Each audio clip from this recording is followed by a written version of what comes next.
Hey everyone. This is the first in a series of videos that I'm entitling Thoughts for the Church.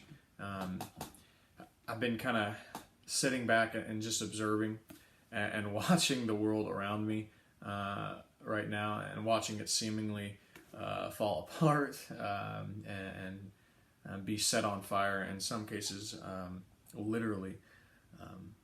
And so I've just been sitting back and observing because I didn't want to engage with these things uh, in a way that was filled with rage, in a way that would just be more noise through the rest of what is going on, especially on social media. I'm sure you don't have any idea what I'm talking about. So I wanted to do this series of videos, um, a series of videos that just kind of address specific topics that I think as a church maybe sometimes we've missed a little bit on. And so my heart, I have a shepherd's heart. I'm a pastor, and so I want to help people. Even as I'm trying to figure these things out myself, this is not a series that's meant to flesh out all the answers and provide all the right answers.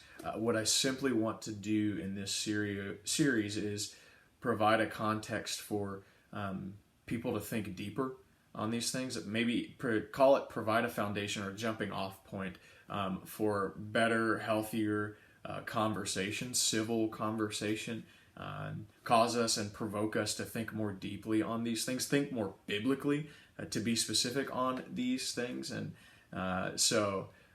this series is going to span quite a few days and quite a few different topics. And so, again, none of these things are meant to solve the issue, so to speak, or give you all the answers, but to help you think from a biblical perspective, from a godly perspective, and hopefully engage in a way that brings much glory to Him and points people back to Him.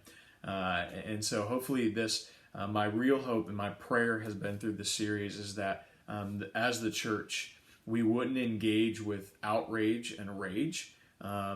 Though the anger we may be feeling is justified, and maybe you're better than I am, but I have never responded in anger in a righteous way. I don't know that I can do that.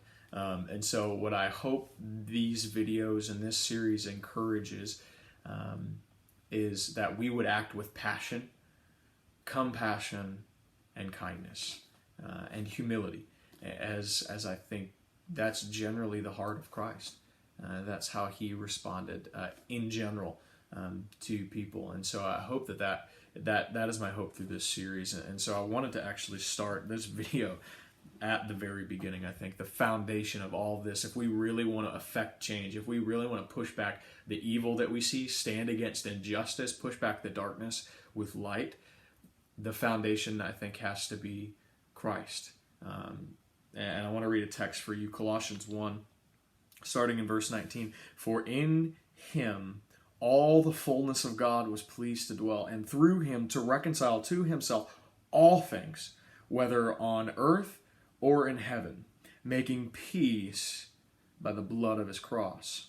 And you, who were once alienated, hostile in mind, doing evil deeds, He has now reconciled in His body of flesh by His death, in order to present you holy and blameless and above reproach before Him. See, what's hard for me to understand is when we as Christians think that we're ever going to affect real lasting change apart from Christ, apart from His life, death, and resurrection, His shed blood. It confuses me when we would preach that Christ could take down real barriers, like the most real and most difficult and most dark, long, and deep and wide barrier that existed in history, in humanity, in heaven and earth, is the distance between you and God, the distance between me and God. Christ reconciled that. Christ was the answer to that. His shed blood is our peace between us and God. We were far off. Christ has brought us near. We would as Bible-believing Christians, if you're a follower of Christ, you would believe that. And then we would begin to engage in civil reform, in political reform, and stand up against injustice like the gospel has nothing to say to that. Like the gospel has no bearing on that and couldn't do anything of value to that. Like, think about that thought for a moment. Now, I'm not talking about we just need the gospel. I think the gospel has really practical implications, but I think your change and your reform has no real lasting impact without it. Without Jesus, you can change all the laws and make all the reform you can. As Christians, I think we should intentionally seek those things. I'm going to do a video in this series about that.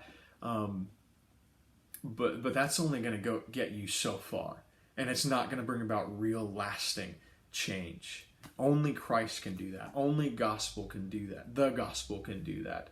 Only a crucified and risen Savior and King can do that. So if we really want to affect change, if we want to engage in the injustice that's happening, or rather stand up against it, not engage in it, if we want to stand up against the injustice that's happening and really do it effectively and well, if Christ isn't the foundation, and I think you're going to miss the mark, you're going to be really disappointed in the results of what you're trying to do. So that's just the first thought in this series, that we've got to start with Christ. We've got to start with the gospel. And I'm confident that if we do that, we will see change.